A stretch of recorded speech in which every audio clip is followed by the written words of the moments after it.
After arriving at the hospital, my mom was in the intensive care unit. Her doctor told me she has a fractured skull, 3 broken ribs, a broken hip, and both arms were broken. It was worse than I thought. She looked bad and she was in a coma. I still try to talk to her, letting her know how much I love her. I hope she can hear me. I spent half of the day there, to the sounds of the IV drips, and nurses back and forth checking vital signs.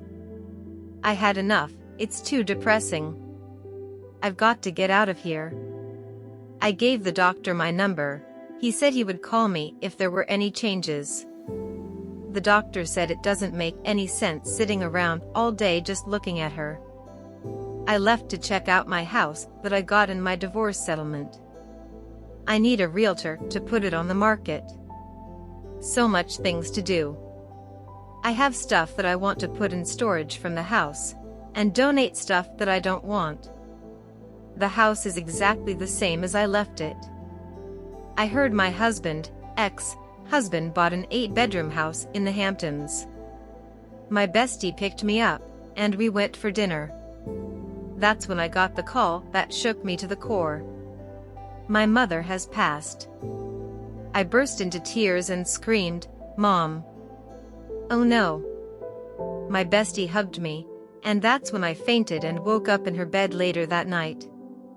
The feeling of guilt and all sorts of emotions came over me that I didn't see her sooner.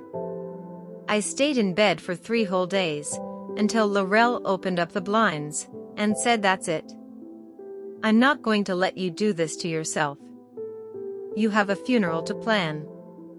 My mom's doctor gave me a number over the phone that someone was asking for me at the hospital.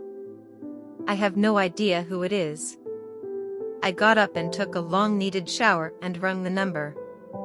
It rung to Katz and Silverstein, attorneys at law. That's when Mr. Silverstein told me my mom left me her 4-bedroom apartment overlooking Central Park. In fact, it's a penthouse worth $35 million. I had no idea that she had moved. She also left me everything, in all her accounts, and wants me to have full custody of her son, who is also my ex-husband's son. My ex-husband, who has become a mad scientist and has no idea how to take care of a child. There's one for the book. How ironic I have to fight for my mother's child, who's my ex-husband's child.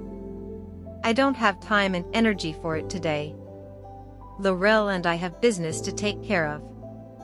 She offered to help me with a few things. I heard that my husband was looking for me.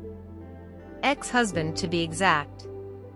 He called my bestie, Laurel, and left a number for me to call him. I don't know why. Laurel pushed me to call him the next day, so I did. He wants me to take the son that he had with Mom, who is now 6 months old. He's moving to Russia on a big project that's going to pay him over $5 billion and won't pass up on the opportunity, for anyone or anything. He's given up his child just like that for money. How selfish of him to do that. Then again, it's not just for the money, it's the thrill of building something that could one day blow up the world in a mushroom cloud. Men and their egos. You know, we should just stop making men and make women. What a beautiful world that would be. No more wars. Anyway, I'm just dreaming. Laurel and I picked the kid up the next day. He looks bigger than 6 months old, a spitting image of his father. He's my mother's child, and my ex-husband's child. My brother.